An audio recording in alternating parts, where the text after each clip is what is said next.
तो बात केवल रिचुअल की नहीं है। अगर वुमेन ऑब्जेक्टिफिकेशन की गहराई में जाएंगे तो देखेंगे कि बचपन से ही लड़की के दिमाग में ये भर दिया जाता है।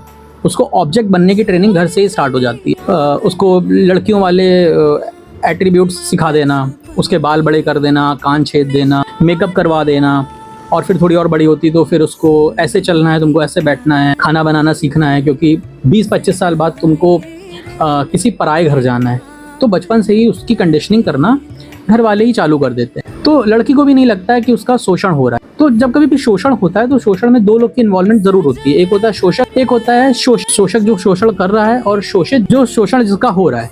अब जब शोषित को ही पता नहीं है कि उसका शोषण करा जा रहा है रिचुअल्स के नाम पे, तो उसको कभी पता ही नहीं चल पाता है कि ये जो हो रहा है वो गलत हो रहा है। अब अगर हम देखें तो हमको टेक्स्ट में भी कुछ मिलता है, जैसे मनुस्मृति है, वहाँ पर एक श्लोक बोलता है शादी एक जो निरोगी लड़की है उससे करनी चाहिए, जो सारे रोगों से मुक्त हो और हो मधुर नाम वाली हो, सुंदर चाल वाली हो, और इसका शरीर कोमल। तो लड़कियां भी तो खुद को यही बनाने में लगी हुई है ना, कि अच्छी वॉक होनी चाहिए, बॉडी बहुत सॉफ्ट होनी चाहिए, जरा सा भी दाना नहीं आना चाहिए, है ना। तो ये पूरा का पूरा एक सिस्टम है। तो यहाँ पर जो शोषण हो रहा है, तो वहाँ पर जो शोषित है उसका भी उतना इन्वॉल्वमेंट है जितना शोषक का, क्योंकि आपकी मर्जी के बिना कोई आपका शोषण नहीं कर सकता। अगर आपको नहीं करना है शादी तो कोई आपकी जबरदस्ती शादी नहीं करा सकता। अगर आपको नहीं लेके जाना है किसी के सामने अपने आपको अपनी नुमाइश नहीं लगवानी है, कोई जबरदस्ती करके आपकी नुमाइश नहीं लगा सकता है। तो इस तरह से पूरा सिस्टम काम करता है।